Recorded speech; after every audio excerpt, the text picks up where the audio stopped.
ଦେଖନ୍ତୁ ମା ମନ୍ଦିରରୁ ପୂଜା ସାରିକି ଆସିଲେଣି। ମାଙ୍କର ଆଜି ସାବିତ୍ରୀ ଉପାସ। ଏଠି ଜଳଖିଆ ତିଆରି କରୁଛନ୍ତି। ମା କ'ଣ ନେଇଥିଲେ ମନ୍ଦିରକୁ ଭୋଗ ଫଳ? ନଡ଼ିଆ, ଏଇ କଦଳୀ, ଏଇଟା ମ୍ୟାଙ୍ଗୋ, ତାପରେ ଜରିକୋଳି ନା ନା କ'ଣ କୁହନ୍ତି? Cherry cherry. ହଁ, ଚେରି କୋଳି। ଆଉ ସେଉ, ଆମର ଭଣ୍ଡା, ଆଉ କ'ଣ ନେଇଥିଲି, ଅଙ୍ଗୁର,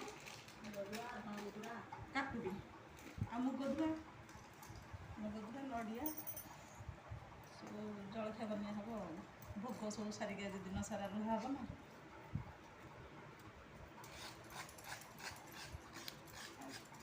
ଦେଖନ୍ତୁ ଆମ ମା ତକ ସବୁ ଫଳ ନେଇକି ଯାଇଥିଲେ ମନ୍ଦିରକୁ, ଆଉ ପୂଜା ସାରିକି ଆସିଲେଣି ହେରି। ଏବେ